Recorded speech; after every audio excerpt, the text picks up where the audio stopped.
किसी ग्राम में किसान दंपति रहा करते थे। किसान तो वृद्ध था पर उसकी पत्नी युवती थी। अपने पति से संतुष्ट न रहने के कारण किसान की पत्नी सदा पर पुरुष की टोह में रहती थी। इस कारण एक क्षण भी घर में नहीं ठहरती थी। एक दिन किसी ठग ने उसको घर से निकलते हुए देख लिया।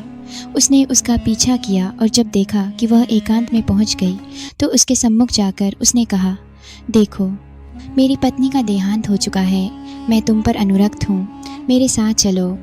वह बोली, यदि ऐसी ही बात है तो मेरे पति के पास बहुत सा धन है, वृद्धावस्था के कारण वह हिलडुल नहीं सकता, मैं उसको लेकर आती हूँ जिससे कि हमारा भविष्य सुखमय बीते।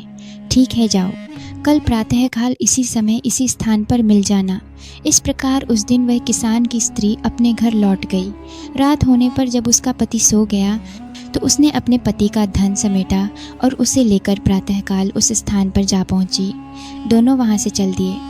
दोनों अपने ग्राम से बहुत दूर निकल आए थे कि तभी मार्ग में एक गहरी नदी आ गई। उस समय उस ठग के मन में विचार आया कि इस औरत को अपने साथ ले जाकर मैं क्या करूँगा, और फिर इसको खोजता हुआ कोई इसके पीछे आ गया तो वैसे भी संकट ही है, अतः किसी प्रकार इसे सारा धन हथियाकर अपना पिंड छुड़ाना चाहिए। ये विचार कर उसने कहा, नदी बड़ी गहरी है, पहले मैं गठरी को उस पार रख आता हूँ, फिर तुमको अपनी पीठ पर लाद कर उस पार ले चलूँगा। दोनों को एक साथ ले चलना कठिन है। ठीक है, ऐसा ही करो।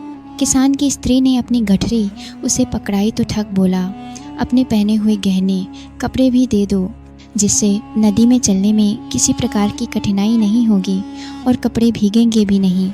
उसने वैसा ही किया। उन्हें लेकर ठग नदी के उस पार गया तो फिर लौटकर आया ही नहीं। वह औरत अपने कुकृत्यों के कारण कहीं की नहीं रही। इसलिए कहते हैं कि अपने हित के लिए गलत कर्मों का मार्ग नहीं अपनाना चाहिए।